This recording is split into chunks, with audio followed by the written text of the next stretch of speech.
একাদশ শ্রেণীর শিক্ষার্থীরা বিটিসিতে কিভাবে আবেদন করবা সেটা তোমাদেরকে দেখাবো। আজকে আমরা এই বিটিসির আবেদন ফর্ম পূরণ করা থেকে শুরু করে কিভাবে তুমি যাবতীয় কার্যক্রম সম্পন্ন করবে, সেটা তুমি যে কোনো বোর্ডের স্টুডেন্ট হও না কেন, তোমার জন্য এই ভিডিওটা অনেক ইম্পর্টেন্ট হতে যাচ্ছে।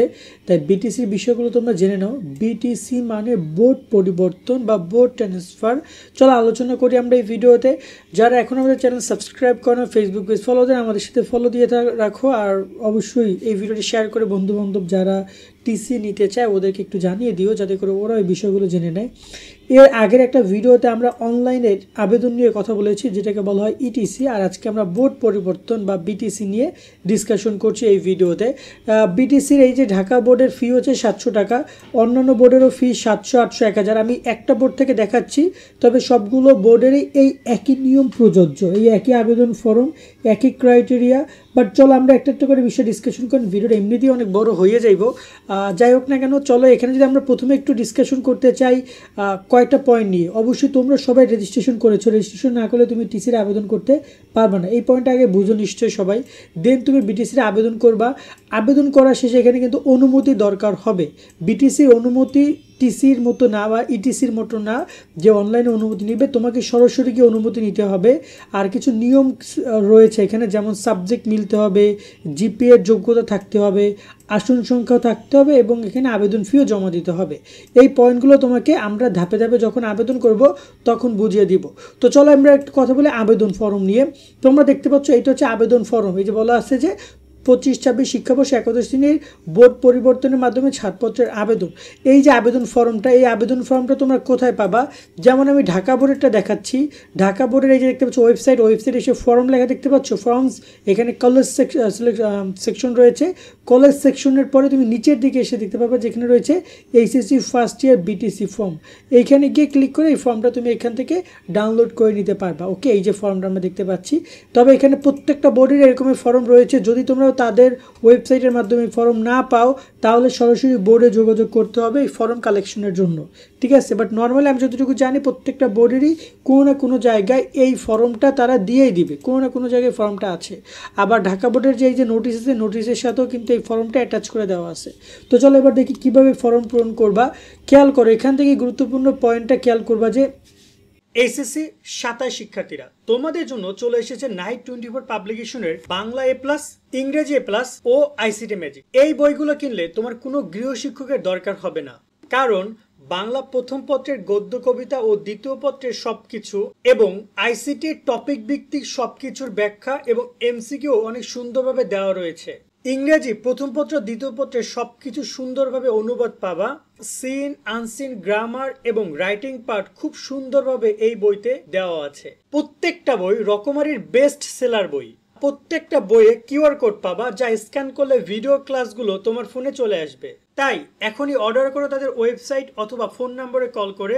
চাইলে রকমারি থেকেও তোমরা অর্ডার করতে পারো। এখানে তোমার এখানে বোর্ডের নাম লেখা থাকবে। ঢাকা বোর্ডের শিক্ষার্থীরা ঢাকা বোর্ড পাবা, অন্যান্য বোর্ডের শিক্ষার্থীরা অন্যান্য বোর্ড পাবা। দেন এখানে দেখতে পাচ্ছ টিএন, এই যে টিএন এর যে নাম্বার, এটা কিন্তু তুমি কোনো কিছু লিখবা না, এটা বোর্ড থেকে পূরণ করে দিবে, অথবা বোর্ড একটা বিজ্ঞপ্তি প্রকাশ করবে তোমার নামে, টিএন নামে। এই টিএনটা আবেদনের পরে আসবে, আগে না। আবারও বলতেছি, এই টিএনটা তুমি কোনো কাজ এখানে করবে না, বলা আছে। দেন বরাবর কলেজ পরিদর্শক, মাধ্যমিক উচ্চ শিক্ষা বোর্ড ঢাকা, এটা তুমি যে বোর্ড করবে সেই বোর্ডের নাম লেখা থাকবে এখানে, এবং সব ইনফরমেশন দেওয়া থাকবে, এবং এখানে বিষয় সব কিছু, মানে এখানে মূল কথা হচ্ছে এগুলো সব অটোমেটিক্যালি লেখা থাকবে। তারপর এখানে বলা হয়েছে এগুলো পড়ে নিবা যে আবেদন অনুগ্রহপূর্বক আমার আবেদন মঞ্জুর করতে বাধিত করবেন। এখানে মূলত এই বলা হচ্ছে যে বোর্ডের অনুমতিক্রমে ছাড়পত্র নিয়ে 6 নং ক্রমিত বর্ণিত প্রতিষ্ঠানে ভর্তি হতে ইচ্ছুক। চলো আমরা একটু দেখি কিভাবে আবেদন করতে হবে। এখানে দুইটা সেকশন আছে, একটা হচ্ছে আবেদনকারী তথ্য, এখানে রয়েছে বর্তমান প্রতিষ্ঠান তথ্য এবং ভবিষ্যৎ প্রতিষ্ঠানের তথ্য। তো আমরা এখানে আগে আবেদনকারী তথ্যটা দেখি। তুমি যে একজন শিক্ষার্থী হয়ে থাকো, তো আমার এখানে এসএসসি রোল নাম্বারে গিয়ে তোমার এসএসসি রোল নাম্বারটা লিখে দিবা। এরপর এসএসসি রেজিস্ট্রেশন নাম্বারটা তুমি এখানে লিখে দিবা, এসএসসি পাশের সাল লিখে দিবা। তো এসএসসি রোল যত হবে অ্যাডমিট কার্ড দেখে, রেজিস্ট্রেশন কার্ড দেখে, সব কিছু দেখে বসিয়ে দিয়ে দেন বোর্ডের নামও তুমি এখানে লিখে দিবা যে বর্তমানে তুমি কোন বোর্ডে পড়ছো। তো বর্তমানে অবশ্যই ঢাকা বোর্ডে অনেকে পড়ছো, অথবা অনেকে কুমিল্লা বোর্ড, রাজশাহী বোর্ড থেকে ঢাকা বোর্ডে ভর্তি হয়েছো। তো এখানে এইচএসসি যে পরীক্ষা দিয়েছো সেই ইনফরমেশন ইনফরমেশনগুলো তুমি এখানে বসাবা। ওকে, তারপরে তুমি এখানে রয়েছে নিজ নাম বাংলা, অর্থাৎ তোমার নামটা এডমিট কার্ড দেখে সুন্দর করে বাংলা লিখে দিবা। মোবাইল নাম্বারের জায়গায় সুন্দর করে তুমি তোমার সচল মোবাইল নাম্বার দিবা, কারণ এই মোবাইল নাম্বারে কিন্তু সিকিউরিটি কোড, SMS, তোমার যে টিসি হবে, কনফার্মেশন মেসেজ সব কিছু যাবে, তাই সঠিকভাবে মোবাইল নাম্বারটা দিতে হবে। তারপর নিজ নাম ইংরেজিতে SSC অনুযায়ী, অর্থাৎ তুমি তোমার ইংরেজি নামটা এখানে লিখবা, অবশ্যই বড় হাতের অক্ষরগুলো লিখবা, তোমার জন্য ভালো হবে। এরপর রয়েছে বর্তমান প্রতিষ্ঠান, অর্থাৎ তুমি বর্তমানে কোন প্রতিষ্ঠানে পড়ছো সেই কলেজের নাম এখানে লিখে দেবো। যেমন আমি পড়ি ঢাকা কলেজে, তো আমি লিখে দেবো ঢাকা কলেজ। আমি পড়ি ধরুন রাজক উত্তরা মডেল কলেজ, আমি লিখে দেবো রাজক উত্তরা মডেল কলেজ, এই জায়গাটা আমি সেটা লিখে দিব। এবং রাজক উত্তরা মডেল কলেজে একটা EIN নাম্বার আছে, এটা কলেজের গেটেও লেখা থাকবে, অথবা কোনো না কোনো ডকুমেন্টে তোমরা পাবা, অথবা তুমি যদি অনলাইনে গিয়ে সার্চ করো, যেমন এই যে আমি সার্চ করছি ঢাকা কলেজ, কলেজ বানান হয় না, ওয়েট করো, EIN নাম্বার দেখতে পাচ্ছ, এই যে ঢাকা কলেজে EIN নাম্বার আমাকে কিন্তু এই যে সাজেস্ট করছে, দেখছো? এরকমভাবে প্রত্যেকটা কলেজ চালানো তোমরা গুগল থেকেও সেটা কালেক্ট করতে পারো। দেন বোর্ড, সেই কলেজটা কোন বোর্ডের অধীনে আছে সেটা এখানে লিখে দিব, যেমন এটা আছে ঢাকা বোর্ডের অধীনে। দেন ভর্তিজ প্রতিষ্ঠান কোথায়, আমি ধরুন যাবো এখন বর্তমানে বরিশাল BM কলেজে যাব, অথবা ধরুন যে বরিশালে কোনো একটা কলেজে আমি যাবো, দেন আমি এখানে সেই বরিশাল কলেজের নামটা লিখবো, ওই কলেজের আবার EIN নাম্বারটা আমি এখানে লিখে দিব এই ঘরগুলোতে, এবং বোর্ডের নাম, ওই কলেজটা কোন বোর্ডে আছে, বরিশাল বোর্ডে আমি এখানে লিখে দেবো বরিশাল বোর্ড। ওকে, আর শিক্ষার্থী পাঠ্যসূচি মূলত এখানে বাংলা, ইংরেজি, তথ্য যোগাযোগ প্রযুক্তি, এগুলো কিন্তু তোমাকে সবারই আছে। এরপরে তুমি তোমার যে 4টা বা 5টা বিষয়, 4টা বিষয় আছে যেগুলো তোমার মেইন সাবজেক্ট ছিল, মানে সরি গ্রুপ সাবজেক্ট ছিল, এই যে বলে যে বিষয় কোড, আবশ্যিক বিষয় অবশ্যই উল্লেখ করতে হবে, সেখানে তুমি তোমার কোডগুলো লিখে দিবা। বিষয় কোড যেমন এখানে লিখবা পদার্থের 2টা কোড, এখানে লিখবা রসায়নের 2টা কোড, এখানে লিখবা বায়োলজি 2টা কোড, এখানে লিখবা তোমার এখানে হচ্ছে যে হায়ার ম্যাথে 2টা কোড।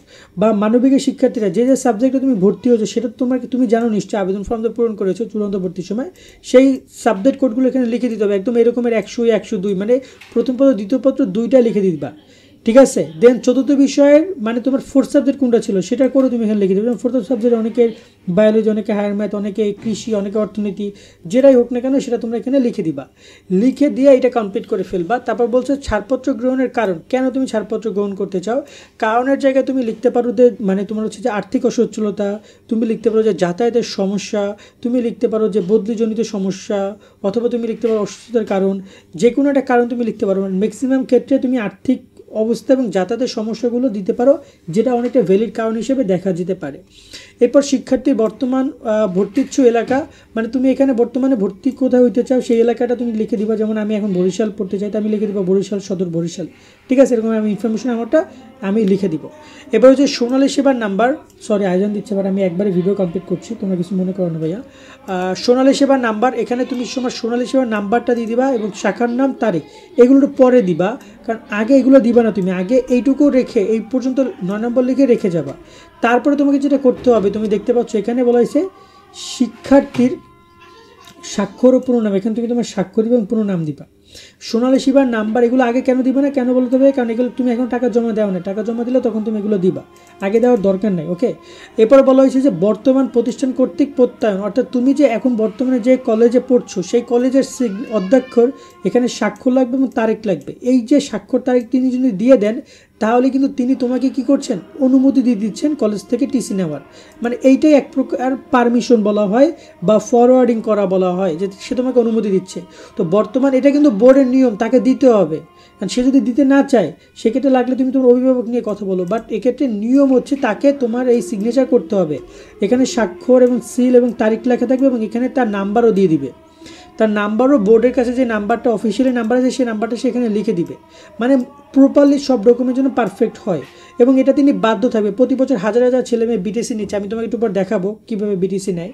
আর দেখতে পাচ্ছ ভর্তিচ্ছু প্রতিষ্ঠান প্রদানের কর্তৃক, অর্থাৎ তুমি যে প্রতিষ্ঠানে ভর্তি হতে চাও, যেতে চাও সেই প্রতিষ্ঠানে তোমার এখানে তার স্বাক্ষর লাগবে, তার তারিখ এবং তার হচ্ছে যে মোবাইল নাম্বার। তার মানে এই যে স্বাক্ষর এবং তারিখ যদি তিনি দিয়ে দেন, সিল যদি দিয়ে দেন, তার মানে তিনিও তোমাকে অনুমতি দিয়ে দিচ্ছেন ভর্তি হওয়ার জন্য।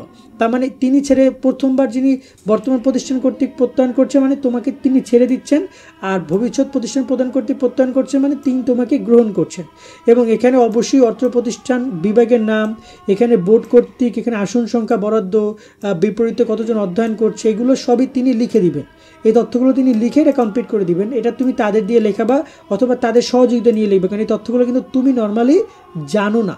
তো তাদের সহযোগিতা নিয়ে তোমরা এখানে যেমন কততম শিক্ষার্থী এটা তিনি জানবেন, তারা কলেজ থেকে জানাবে বা অফিস রুম থেকে জানাবে। দেন এই যে মোবাইল নাম্বারটা দিয়ে তারপর তুমি এই পুরো ডকুমেন্ট, পুরোটা কিন্তু একটা পেজের মধ্যেই, এইটা নিয়ে তোমরা চলে যাবে কোথায়। চলো এবার তোমাদেরকে পরবর্তী নির্দেশনাগুলো বুঝিয়ে বলি। প্রথমত বলছে অনুমতি শিক্ষার্থী ছাড়পত্রের মাধ্যমে অনুমতি নিতে বোর্ড পরিবর্তন করতে পারবে না। ছাড়পত্রে কোনোভাবে আসন সংখ্যা অতিরিক্ত শিক্ষার্থী ভর্তি করানো যাবে না, এই পয়েন্টটা বুঝো। প্রতিটি প্রতিষ্ঠান কতজন শিক্ষার্থীকে ছাড়পত্রের মাধ্যমে ভর্তি অনুমতির জন্য সুপারিশ করে তার রেজিস্টার তৈরি করে এবং ভর্তিজ প্রতিষ্ঠান প্রধান তার প্রত্যয়ন রেজিস্টার শিক্ষার্থী ক্রমিক উল্লেখ করবে।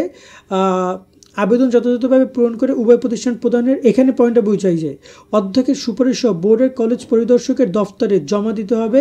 উভয় প্রতিষ্ঠানের অধ্যক্ষের সুপারিশ প্রাপ্তির অনধিক 5 কর্মদিবসের মধ্যে আবেদনপত্র শিক্ষা বোর্ডে জমা দিতে হবে। অর্থাৎ তোমাদের এই যে দেখতে পাচ্ছ দুইজন, এখানে তিনি সিগনেচার করেছেন এবং এখানে তিনি সিগনেচার করেছেন, এই দুটো সিগনেচার আসার পরে তোমাকে 5 কর্মদিবস অর্থাৎ 5 দিনের মধ্যে বোর্ডের কাছে জমা দিতে হবে, শিক্ষা বোর্ডে জমা দিতে হবে। সো তুমি যেখানেই থাকো না কেন এইটা যখনই তিনি এই সিগনেচারটা করে দিবেন, অধ্যক্ষের স্বাক্ষর দিবেন, সবার আগে তিনি স্বাক্ষর দিবেন, তারপরে দিবেন তিনি স্বাক্ষর, এরপরে তুমি 5 দিনের মধ্যে বোর্ডে জমা দিবা। অবশ্যই কোন বোর্ডে, যে বোর্ডে তুমি বর্তমানে আছো, তার মানে তোমাকে ঢাকা বোর্ডে জমা দিতে হবে। বাট তুমি যদি কুমিল্লা বোর্ড থেকে আবেদন করো তাহলে কুমিল্লা বোর্ডে জমা দিবা, তুমি বর্তমানে যেখানে স্টুডেন্ট সেখানে জমা দিবা, ঠিক আছে। অধ্যক্ষের স্বাক্ষরের পূর্ব প্রয়োজনীয় কাগজপত্র সহ আবেদনটি কলেজ বোর্ডের কলেজ শাখায় 452 কক্ষে জমা দিয়ে টিআই এর নাম্বার সংগ্রহ করতে হবে।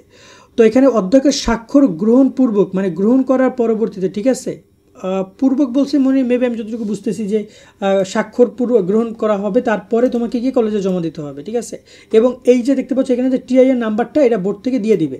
তো তোমরা বোর্ডে যাবা, একটা কক্ষ আছে যে কক্ষটার নাম এখানে বলা হয়েছে যে 412 নং কক্ষ, বা প্রত্যেকটা বোর্ডের এরকম তোমাদের জন্য একটা স্পেসিফিক কক্ষ তারা রিজার্ভ করে দিয়েছে তোমাদের জন্য। তোমরা সেখানে গিয়ে টাকাটা জমা দিয়ে কাজগুলো করবা। এবং এখানে বলা হচ্ছে আবেদনের সাথে তোমার এসএসসির একাডেমিক ট্রান্সক্রিপ্টের সত্যায়িত কপি মানে ফটোকপি, সোনালী সেবা 700 টাকা জমা দেওয়ার ফিদের রসিদ, এবং হচ্ছে যে বাসস্থান পরিবর্তনের ক্ষেত্রে যে বললাম যে এগুলো তোমাকে দিতে হবে। তাই বাসস্থান দেওয়ার ট্রাই করবা না, আর যদি দেওয়া তাহলে এই ডকুমেন্টগুলো কিন্তু দিতে হবে।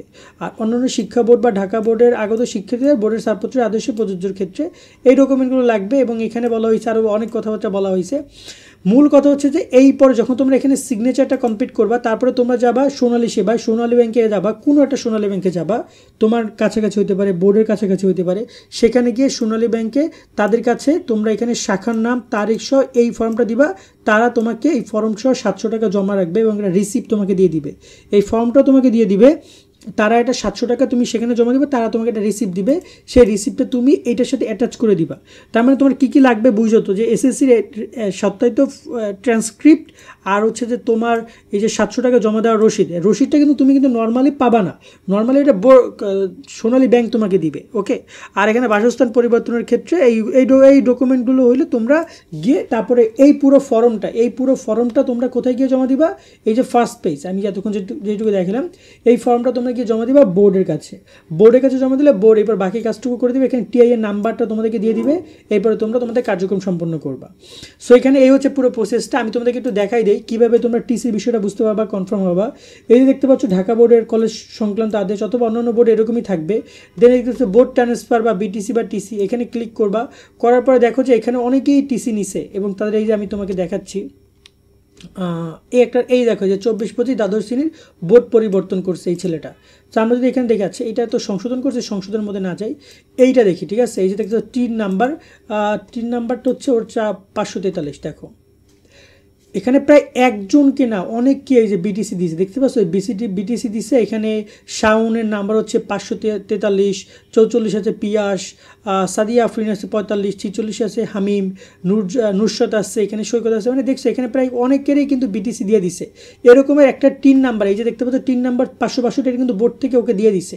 তো তোমরা যখন যাবা এই ফর্মটা যখন জমা দেবা, তখন এই যে টিন নাম্বারটা বোর্ড থেকে লিখে দিবে তোমাকে, এবং তুমি এইটা কি করবা, এটা এসে এইখানে চেক করবা, তুমি এসে কি ওয়েবসাইটে চেক করবে যে তোমার নামে এরকম কোনো নোটিশ প্রকাশ করেছে কিনা তারা, যদি করে দেন তুমি যদি এটা পাও দেন এটা একটা ফটোকপি করবা, পুরোটা একটা প্রিন্ট আউট করে বোর্ডের কাছে তুমি তোমার কলেজে যাবা যে দেখেন স্যার আমাকে বোর্ড থেকে অনুমতি দিচ্ছে টিসির, এখন আমাকে আপনি আমার ডকুমেন্টগুলো দেন, যেমন এসএসসি ট্রান্সক্রিপ্ট যা যা আছে কলেজে জমা সেগুলো নিয়ে নতুন করে আবার গিয়ে ভর্তি হবা। ঠিক আছে, এই হচ্ছে প্রসেস। এবং এখানে 700 টাকার যে বিষয়টা আছে, এখানে যে বলা হয়েছে যে বিটিসির আবেদনে 700 টাকা, এটা কিন্তু বোর্ড ঢাকা বোর্ডে 700, অন্যান্য বোর্ডে 800, 1000, 1200 টাকা হইতে পারে, এটা বোর্ডের উপর ডিপেন্ড করে, সেটা নিয়ে কেউ কনফিউজ হবে না। ঠিক আছে, এটা বোর্ডে যোগাযোগ করবে, বোর্ড থেকে বলে দিবে যে তারা কত টাকা কি নিতে চায়। ওকে, তো এইটা হচ্ছে সম্পূর্ণ বিষয়। আজকে আশা করি বিটিসি ব্যাপারটা ক্লিয়ার করতে পারছি। তারপর তোমাদের কোনো প্রশ্ন থাকলে তোমরা কমেন্ট করো। সকলে অনেক অনেক ভালো থাকবা। আল্লাহ হাফেজ।